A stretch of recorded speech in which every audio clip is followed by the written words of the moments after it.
Linda mentioned that you guys lost over 30,000 in marketing. Could you elaborate more on that part?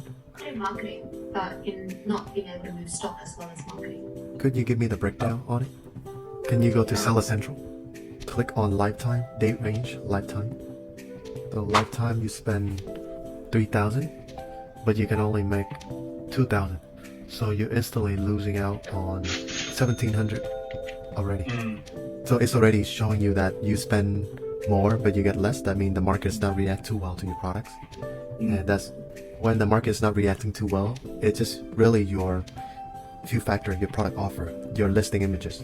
And now let's go to your Excel sheet, to the Word document that you put together, the cost. So the cost of the planner was 4,200. Insert card, packaging, everything come down to be 6,400. Yeah, so that was the actual product, and then I had to add shipping and stuff. So what happened is I was having a lot of issues with, so that was one of the big delays. I don't know if you remember me when I mentioned about the professional / the individual account, Amazon. They shut my account down like about 3 times because I wasn't active. I started a professional account from when I first started, and I wasn't active. I was paying Amazon fees monthly, $60 Australian every month without a product on. Every time I went to sort of put it on hold, they put it on hold for 3 months minimum when you want to put it on hold. And I was like, no, I'm going to have it done before then. And so I kept it going, and I didn't get it done because I had another roadblock. And so I kept on pushing it. And so therefore they ended up, I think it is after 3 months of nothing, if you're not doing anything active. Even if you're in your listing and you're creating the listings and stuff, it's the sales that they go by. They shut my listing down when my stuff was on the water. When it was, I'd done like labeling and everything. Then they closed my account down, and so I had to. I got my shipping company, Lucky, I had to store it at their warehouse. So, which was in the States, and which was another cost. So I had to store it, which some of my products are still there because I haven't been able to sell my inventory at Amazon. So I've had to store half of my stock at Lucky, and then I thought because it's in the States, it wouldn't cost that much to get it from a US warehouse to the Amazon warehouse, but it was huge. Like the cost was massive. Shipping cost was 8,000. So you got 8,000 that was from China to the States. Yep. No, so this was.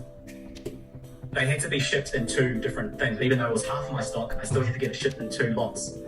So each lot cost this much to Amazon within the States. I see. So it's like $5,000. So you came out 9,000, and then 5,000, 15,000. So it's close. It's always 20,000 already. Yeah. Product and shipping. Yeah. And these things I didn't even consider when I was looking at my product because, I thought there was going to be one cost from China to the States to the warehouse, and things like that. And it did come in under shipload or whatever it is. I can't remember what it was, but it was still a small product.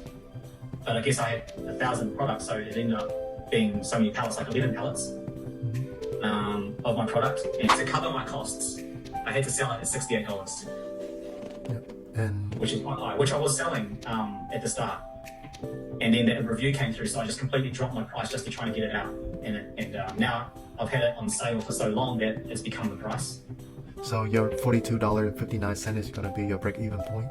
And for majority of the time, when you sell an unwanted product, most of the time it will be really, really hard for you to try to break even. And the only way is to try to liquidate it, meaning you would sell it at maybe 20%, 30%, but it's going to be the lesson you learn. Please go to Amazon. Who is the cheapest at selling similar product like yours? And how much cost do you think you can sell it for? You need to look at how much they're selling the product for. And right now our goal is trying not to make money.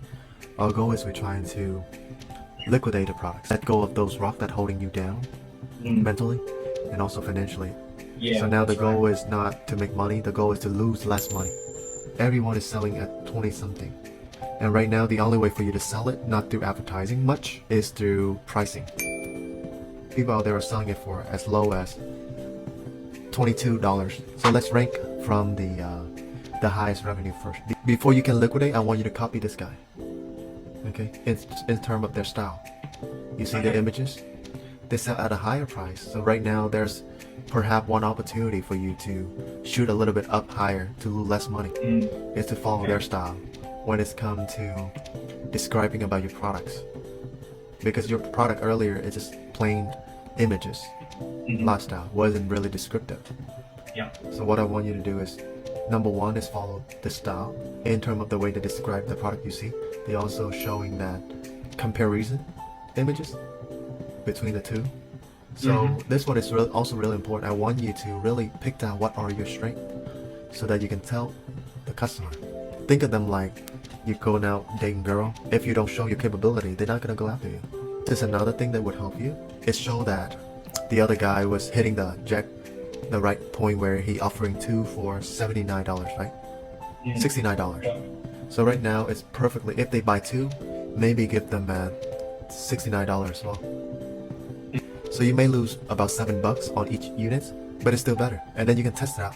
Test out with 69 for 2 if they buy 2. So that means you do the math. If they buy 2, they get a discounted price down, and then you just do the math for them right there. If they buy 2, and just show them the price.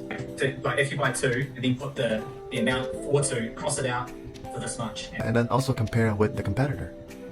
With the other guy, he had 2, but he's at 69, right? But he look ugly, yours look better. And when you compare, but don't show the brand, but people would know, consciously they will know. And as you start testing that offer, and if it sells, pump up the price a little bit.